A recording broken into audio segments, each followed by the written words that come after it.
Hi everyone, I'm Faith Guy, the Chief Joy Officer here at Center for Victory, and welcome back to our series, That's What He Said.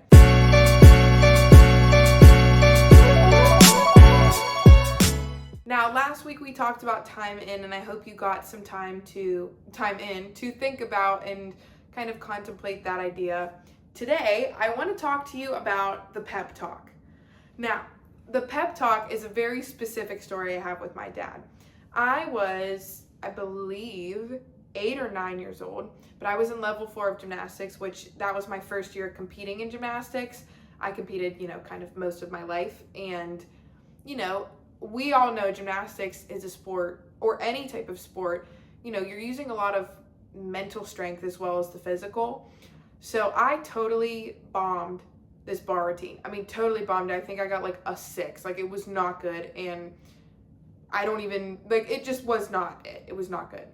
And I got really frustrated because I am someone who's, decently hard on myself. I'm sure as many of you are. I started beating myself up and just continue with that negative self-talk. But then I look up in the stands and I see my dad standing up, and then he comes down the stairs and he's standing right at the edge. They have normally it's kind of roped off the floor because nobody in their right mind would, want to come on the floor that's not a coach or a gymnast, most likely, unless you're a really, crazy involved parent.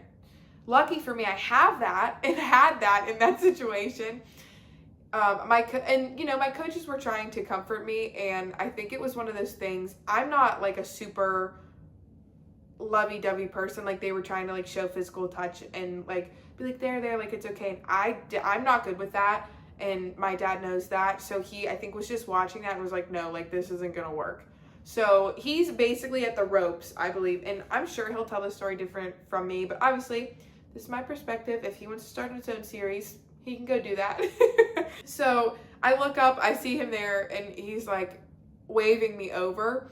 And I can't remember if he actually came on the floor or not, but, he looked at me, he was like, what are you doing? This is not the end of your competition. What are you doing sitting here feeling bad for yourself? And I was like, I just totally bombed. I can't do this. I'm not a good gymnast. All of that negative self-talk came into the picture. And he looked at me, he was like, you still have another event. You still have an opportunity to make this competition good. And it's not your ability that is lacking. It's the fact that you had a little mistake. You have to move on. If you don't let yourself move on, you're going to regret it even more. So I just remember, he's there, and then my coaches are getting mad because, most parents don't really come down to the floor and give their kid a pep talk. But my dad reminded me, he was like, you can do this. This isn't something that's too hard for you. You are a good gymnast. You're a good athlete. So get going. GSD, get stuff done. You need to get out there and show that you can do that. And I think now, I look at different things I've had to overcome, or different things that I've been faced with, and I just think back to that memory a lot, and that moment with him, because you do have to give yourself a pep talk. You constantly are going to be facing things. Life is not easy, and a lot of times with social media, it seems like it's easy for people. Hey, it's not. Life is not always going to be easy. You're going to make those mistakes. You're going to get a 6 on your bar routine. You're going to face adversity. So what do you do in response to that? Do you react and throw that pity party and feel bad for yourself? Or, do you kind of, encourage yourself to get back up? Do you talk to people who will remind you of who you are and your abilities? Again, that comes back to that time in we talked about last week. Are you spending that time with people who remind you of who you are when you start to doubt it? Are you surrounding yourself with positive self-talk that reminds you, you can do this. You are not as bad or as flawed or mistake prone or whatever it may be. Whatever you're telling yourself, it needs to switch into that positive self-talk, that pep talk. Literally, I give myself affirmations still to this day every morning. You are beautiful. You can do this. You can face hard things. And you have to do that. It sounds silly. It sounds very elementary, but maybe that's the point. maybe something that's simple is really something that we should be encouraging or, getting used to in our everyday lives.